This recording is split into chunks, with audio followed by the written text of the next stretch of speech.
Le Seigneur soit avec vous. Et avec votre esprit. Bonne nouvelle de Jésus-Christ selon saint Luc.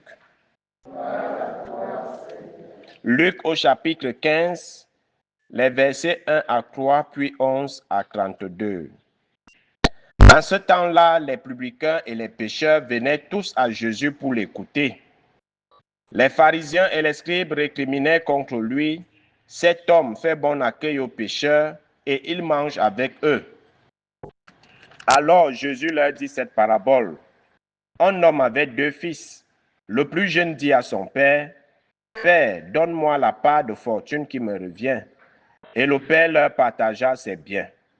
Peu de jours après, le plus jeune rassembla tout ce qu'il avait et partit pour un pays lointain où il dilapida sa fortune en menant une vie de désordre.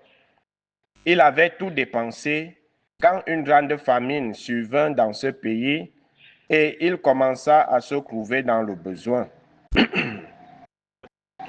Il alla s'engager auprès d'un habitant de ce pays qu'il envoya dans ses champs garder les porcs. Il aurait bien voulu se remplir le ventre avec les gousses que mangeaient les porcs, mais personne ne lui donnait rien. Alors il entra en lui-même et se dit, « Combien d'ouvriers de mon père ont du pain en abondance, et moi ici je meurs de faim. Je me lèverai, j'irai vers mon père, et je lui dirai, « Père, j'ai péché contre le ciel et envers toi. Je ne suis plus digne d'être appelé ton fils. Traite-moi comme l'un de tes ouvriers. » Il se leva et s'en alla vers son père. Comme il était encore loin, son père l'aperçut et fut saisi de compassion. Il courut se jeter à son cou et le couvrit de baisers. Le fils lui dit, « Père, j'ai péché contre le ciel et envers toi. Je ne suis plus digne d'être appelé ton fils. » Mais le père dit à ses serviteurs, « Vite, apportez le plus beau vêtement pour l'habiller, mettez-lui une bague au doigt et des sandales aux pieds.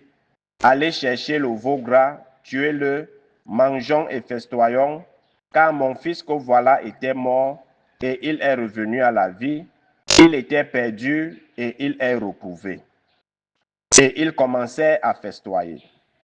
Or, le fils aîné était au champ. Quand il revint et fut près de la maison, il entendit la musique et les danses. Appelant un des serviteurs, il s'informa de ce qui se passait. Celui-ci répondit, « Ton frère est arrivé et ton père a tué le veau gras parce qu'il a retrouvé ton frère en bonne santé. » Alors le fils aîné se mit en colère et il refusa d'entrer. Son père sortit le supplier. Mais il répliqua à son père, « Il y a tant d'années que je suis à ton service sans avoir jamais transgressé tes ordres, et jamais tu ne m'as donné un chevreau pour festoyer avec mes amis. Mais quand ton fils que voilà est revenu, après avoir dévoré ton bien avec des prostituées, tu as fait tuer pour lui le veau gras. » Le père répondit, « Toi, mon enfant, tu es toujours avec moi, et tout ce qui est à moi est à toi. Il fallait festoyer et se réjouir, car ton frère que voilà était mort, et il est revenu à la vie. Il était perdu, et il est retrouvé. » Acclamons cette parole de Dieu. Bien-aimés de Dieu, chers frères et sœurs en Christ, loué soit Jésus-Christ. Loué soit le saint nom de Jésus-Christ. Bonjour à tout le monde. J'espère que la marche de ce matin a donné. Prochainement, l'année prochaine n'est pas fériée, je serai là. Le Seigneur est tendresse et pitié, nous dit le psaume 102. Dieu ne gagne rien à perdre une âme, mais il fait tout pour que toutes les âmes soient sauvées. C'est pour ça que le Seigneur nous dit qu'il est venu pour que les hommes aient la vie et qu'il a en abondance. Et c'est pour ça que le Seigneur va toujours mettre des mécanismes en place, des planches de salut pour sauver autant d'âmes. Si on se perd, ce n'est pas le Seigneur, c'est nous-mêmes qui avons choisi ce père. Parce que même dans notre perte, ils viennent toujours à notre recherche. Ils mettent toujours les mécanismes en jeu pour qu'on revienne. C'est pour ça que lorsque nous voyons la position du Christ sur la croix, les bras sont ouverts. C'est pour dire qu'il accueille tout le monde, les bons comme les méchants, les justes comme les injustes. Et tout ce qu'il nous demande, c'est juste la conversion. Le livre de Michée nous montre un Seigneur qui est bon, qui est miséricordieux et qui, malgré sa colère, revient toujours sur sa décision parce qu'il ne veut perdre aucune âme. Alors, l'amour qui le pousse à nous aimer est contraire à notre destruction. C'est pour cela qu'il est le miséricordieux et il veut que tout le monde revienne à cette miséricorde et bénéficie de la largesse de cet océan de miséricorde. Dans l'Évangile, il est question de l'enfant prodigue.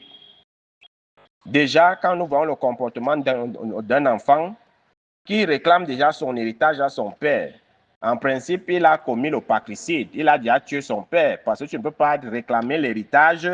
Ton père est encore vivant. Ça veut dire que tu souhaites sa mort. Tu souhaites déjà qu'il meure. Et c'est ce qu'il a fait. Demander du vivant de son père son héritage, sa part d'héritage, c'est tuer son père. Mais le père ne va pas discuter. Il va lui donner la part qui est censée lui revenir. Et il va partir. On nous dit dans un autre pays, pour aller vivre sa vie du poulet. Mais le problème, c'est que la vie du poulet ne dure pas. C'est la vie d'un instant. On est dans le bruit, après Eneo coupe et les bruits s'arrêtent.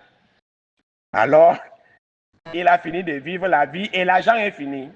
Puisque c'est un argent qu'on n'investit pas, on dilapide seulement dans la joie. Et maintenant, la famille survient. Il ne peut pas travailler, puisqu'il n'a jamais appris à travailler. Ils avaient des serviteurs dans la maison dont ils ne faisaient rien. Alors, il va chercher à se battre, mais ça ne va pas donner. Mais ce qui nous plaît dans son attitude, c'est la prise de conscience. C'est la prise de conscience que mince. Dans la maison de mon père, même le plus petit des serviteurs ne manque de rien. Mais qu'est-ce que je fais ici? Il faut que je retourne vers mon père. Même si je ne suis plus son fils, qu'il me prenne seulement comme un serviteur et je ne manquerai de rien. L'acte de l'enfant prodigue, en fait, s'il faut le conceptualiser, quand nous sommes avec Dieu, nous sommes dans l'abondance. Et quand nous définissons le péché nous coupe de la grâce de Dieu.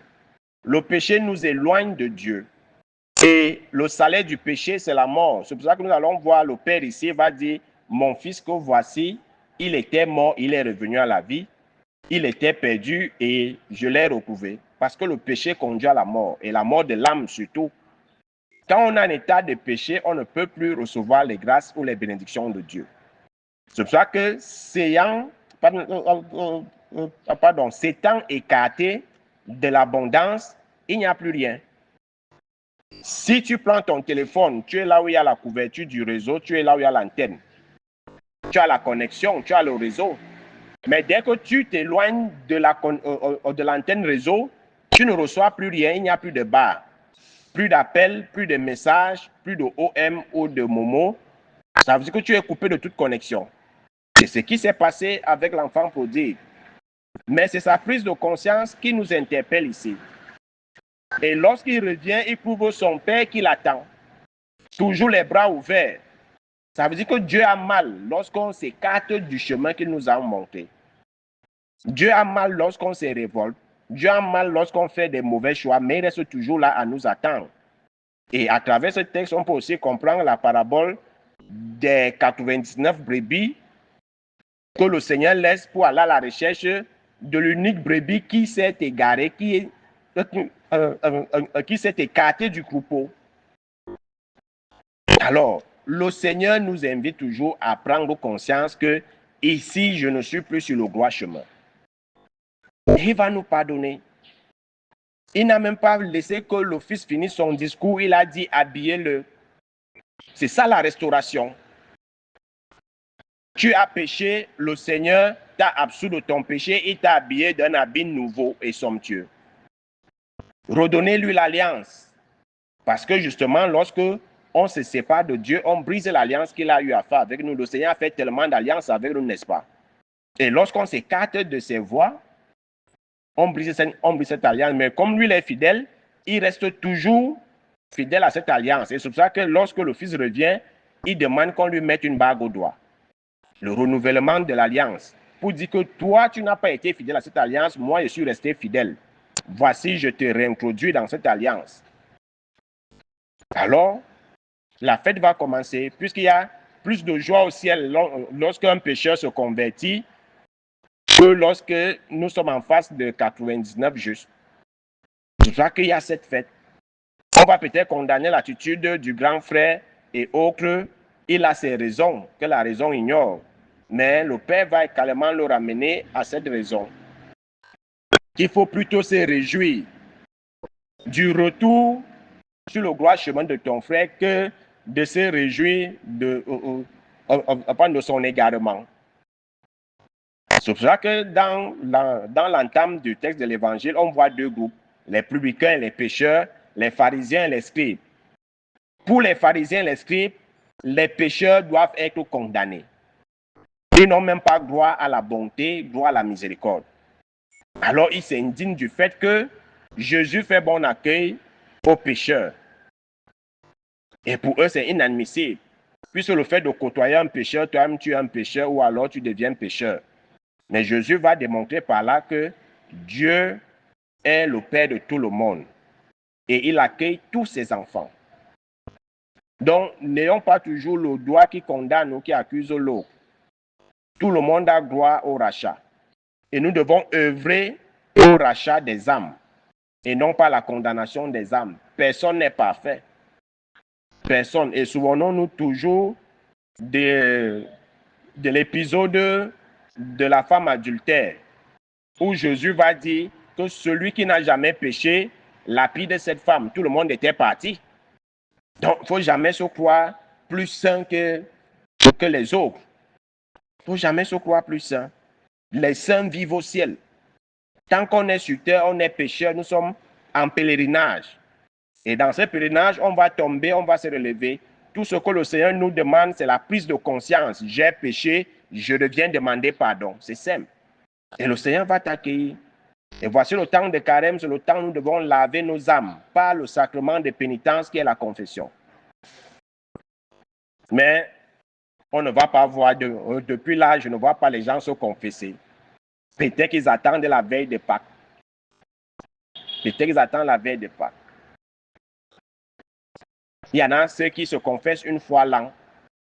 Mais il est mieux et préférable et judicieux de se confesser au moins une fois par mois. Il y a ceux qui se confessent par semaine. Il y a d'autres chaque jour. Tu vas te demander que lui pêche comment pour se confesser chaque jour. Mais il y en a ceux qui le font. Donc, le péché que nous négligeons peut être fatal pour nous. Et ce qu'on tolère dans notre vie va finir par nous diriger. Ça, il faut le savoir.